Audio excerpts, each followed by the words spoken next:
I love it when lessons provoke conversations, and you guys are really good about giving me feedback. I love it that you guys often come in and sit down and talk about the sermon and what it made you think about and how it made you feel and what it's making you want to do next because of what you learned. I love that part. Lots of preachers don't get that at all, so thank you for that gift. That's really cool. I love the feedback. There's been no sermon in the last little while that's caused more discussion than the one I did last week about regrets. I told you last week that everyone lives with regrets, and obviously that's true because this sermon has struck a chord. And not so much about how to deal with past regrets. That's not what the conversations have been about. The sermon kind of addressed that. The conversations have been more about what I didn't talk about, which was how do I live now so that when I get to the end, I don't regret this time? What do I do now so that I don't have regrets? Great question, one that I've heard from several people. So this week's sermon will try to address that. This week's sermon is the follow-up to last week's.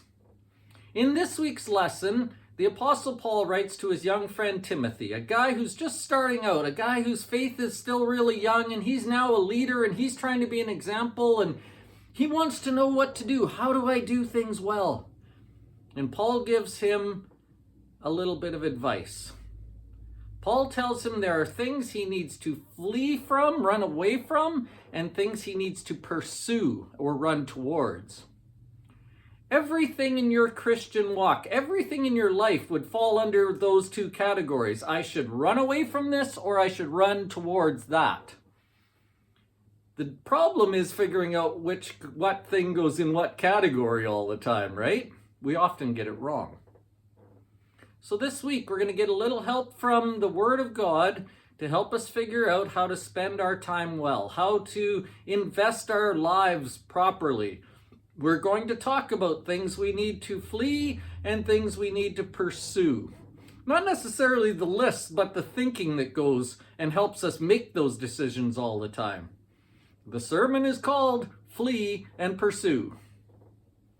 That is going to cover everything you need to know if we can get the thinking about those two things straight. I think it's going to be really practical, really useful, quite helpful. Bring a friend.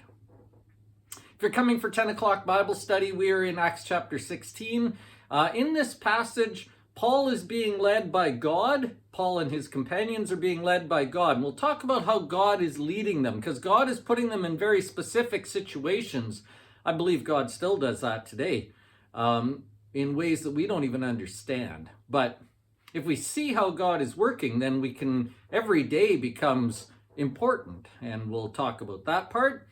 And then Paul and Silas go through a really harsh trial, and they go through it with grace and kindness, and it has a really big effect. We're going to talk about how dealing with our own struggles helps others find their way to God. That's sort of going to be the theme. There's lots of other things to talk about in Acts chapter 16. Just read ahead. Bring your comments.